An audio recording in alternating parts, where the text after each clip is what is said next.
Hi friends, welcome to Souji's Fashions. ఈరోజు evening మా ఇంటి దగ్గర నియర్ బై ఉన్న రాయల్ పంజాబీ ధాబాకి వెళ్ళామండి. చాలా రోజుల తర్వాత వెళ్ళాము. అక్కడికి వెళ్ళంగానే చాలా మెమరీస్ అనేవి నాకు రిమైన్ అయినాయి. ఏంటి అంటే లాస్ట్ ఇయర్, అంతకుముందు ఇయర్ మా ఫ్రెండ్స్ ఇన్ ద సెన్స్ మా అన్నయ్య వాళ్ళు బాగుండేవాళ్ళం. అసలు 3 ఫ్యామిలీస్ చాలా బాగా వాళ్ళ బర్త్డేస్కి, మా పిల్లల బర్త్డేస్కి, వాళ్ళ పిల్లల బర్త్డేస్కి ఏదన్నా బోర్ కొట్టినప్పుడు 3 ఫ్యామిలీస్ కలిసి వెళ్ళేవాళ్ళం. ఈరోజు అసలు అలా వెళ్తే చాలా లోన్లీగా అనిపించింది. ఈ వీడియో వాళ్ళు ఖచ్చితంగా చూసి నాకు ఫోన్ చేస్తారు, లేకపోతే మెసేజ్ చేస్తారు.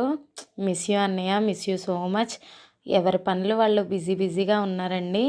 ఒక అన్నయ్య వాళ్ళు మంగళగిరిలో హౌస్ కొనుక్కొని వెళ్ళిపోయారు. ఇంకో అన్నయ్య ఏమో తన వర్క్లో బిజీ. ఇక్కడ మా పిల్ల అందరికీ సబ్స్క్రైబ్ టు మా మమ్మీ ఛానల్ అని చెప్తుంది. మా అమ్మాయికి అక్కడ తింటాం ఫుడ్ కన్నా ముందు ఆ సోంపు కోసం వెళ్తుందండి రెస్టారెంట్కి. చాలా ఇష్టం.